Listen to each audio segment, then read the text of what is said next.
का कहर देखने को मिल रहा है। कहीं धूप तो कहीं बारिश और कहीं तेज आंधी है। कई जिलों में देखिए ओलावृष्टि को लेकर चेतावनी दी गई है।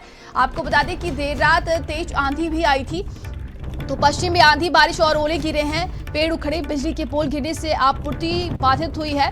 मेरठ, आगरा, अलीगढ़ समेत कई जिलों में बारिश हुई है। कई पश्चिमी जिलों में तेज हवाओं के साथ बारिश हुई है। मथुरा और फर्रुखाबाद जनपद में ओले भी गिरे हैं। आज भी प्रदेश में मौसम बिगड़ने के आसार हैं। फसलों को हुए नुकसान ने किसानों को चिंता में डाला है। तो बेमौसम बारिश की वजह से फसलें बर्बाद हो रही हैं। किसान बेहद चिंतित हो गए हैं। और इसके पहले की अगर बात की जाए तो उत्तर प्रदेश में देखिए ओलावृष्टि और बिजली गिरने की वजह से 22 लोगों की जान चली गई थी। मुख्यमंत्री योगी आदित्यनाथ ने किसानों को मुआवजा देने की बात कही जिनकी फसलें बर्बाद हो गई, लेकिन अभी भी मौसम का हाल वही बना हुआ है और इसको लेकर चेतावनी जारी कर दी गई है। तो कई जिलों में देखा जा रहा है कि आंधी बारिश और ओले गिरे हैं और अभी आगे भी मौसम खराब रहेगा। मौसम विभाग की तरफ से अलर्ट जारी कर दिया गया है। तो फसलों को नुकसान हुआ है जिससे किसान जो है बेहद चिंतित हो गए हैं और कई जिलों में आपने देखा होगा कि आकाशीय बिजली गिरने की वजह से लोगों की जान भी चली गई है।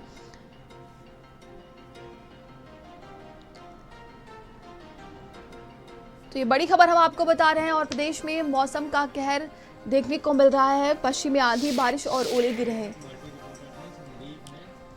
और अलग अलग स्थानों से हमारे साथ सहयोगी हमारे साथ जुड़ गए हैं। संदीप हमारे साथ जुड़े हुए हैं, नरेंद्र हमारे साथ जुड़ गए हैं, विवेक हमारे साथ जुड़ गए हैं और संजीव हमारे साथ जुड़ गए हैं। सबसे पहले नरेंद्र आपका रुख करते हैं। देखिए लगातार देखा जा रहा है कि बेमौसम बारिश की वजह से अब किसानों को बेहद नुकसान हो रहा है। पिछले 2 दिनों से मौसम ने एक वक्त अपना तय कर रखा है। शाम को 5 बजे के बाद जो रोशनी है आसमान में वो कम होती चली जाती है और उसके बाद आंधी आती है, बारिश होती है, ओले गिरते हैं।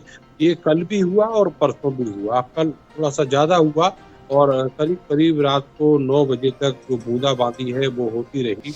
इस दौरान जो आंधी चली है उसकी जो स्पीड है वो बहुत ज्यादा थी, इतनी ज्यादा थी कि बहुत सी जगहों पर जो यूनिपोल्स हैं वो गिर गए, बहुत सारा नुकसान हुआ लोगों का। इसके अलावा बहुत सारे सैकड़ों की तादाद में जो पेड़ हैं वो भी इस तेज हवा से गिर गए हैं। और जहां तक अगर फसलों की बात करें तो परसों जो फसलें बिल्कुल जमीन से लग गई थी वो खड़ी भी नहीं हो पाई। एक बार फिर से इतनी तेज हवा उनको झेलनी पड़ी है। तो समझा जा सकता है कि पहले तेज हवा और उसके बाद बारिश। और गनीमत बस इतनी है कि बहुत ज्यादा तेज बारिश नहीं है कि अगर खेतों में पानी भर जाता है तो फिर फसलों का खड़ा होना नामुमकिन है। लेकिन अभी जितना नुकसान हुआ है ये भी कम नहीं कहा जा सकता। जो फसलें हैं खास करके सरसों की और गेहूं की फसल वो बिल्कुल जमीन से लग गई है। तो ऐसे में किसानों को एक बहुत बड़ा नुकसान होना बिल्कुल तय।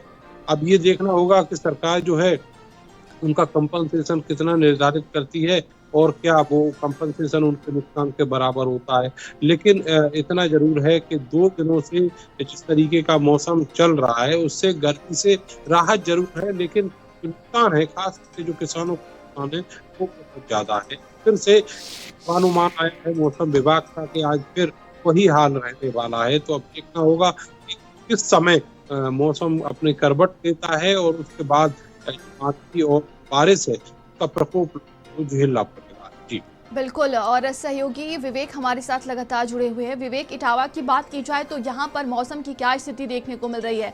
कई जिलों में देखिए ओलावृष्टि हो रही है, आकाशीय बिजली गिरने की वजह से लोगों की जान चली गई है। जी, आपको बता दें कि इटावा में जो है 2 दिन से मौसम काफी अच्छा रहा है। तो जहाँ पे इतनी तेज भीषण गर्मी से लोग बाग परेशान थे, लेकिन सबसे बड़ी बात यह है कि मौसम तो अच्छा हो गया है, लेकिन किसानों के लिए काफी दिक्कतें पैदा करते हुए नजर आ रहा है। यहाँ पे किसानों की जो फसलें जो हैं वो नुकसान होने के कगार पे हैं। हालांकि यहाँ पे परसों काफी आसपास के जिले में जो बरसात हुई है, बरसात होने के बाद काफी तापमान में गिरावट आई है। और उसके बाद कल की अगर बात की जाए तो कल तकरीबन 10 साढ़े 9 से 10 बजे के बीच में तेज आंधी चली है। आंधी चलने के कारण काफी कई जगह पेड़ गिरे हैं और यहाँ पे जो खेत है वहाँ पे खेत में काफी फसलें थोड़ी सी बर्बाद भी हुई हैं। लेकिन सबसे अच्छी बात ये रही कि यहाँ पे ना तो ओले पड़े हैं और ना ही पानी बरसा है। लेकिन किसानों को अभी भी इस बात की चिंता सताई हुई कि कहीं मौसम इस तरीके से करवट बदला है और जहाँ पे इस तरह की बारिश आसपास के जिलों में हो रही है, अगर इटावा में भी हुई तो उनको काफी भारी नुकसान का सामना करना पड़ सकता है। जी जी। और ये खबर एटा से है, जहां पर देखिए कमरे पर गिरी है बिजली, भरभरा कर गिरा है कमरा। आकाशीय बिजली गिरने से पिता की मौत हो गई है। पुत्री जो है गंभीर रूप से घायल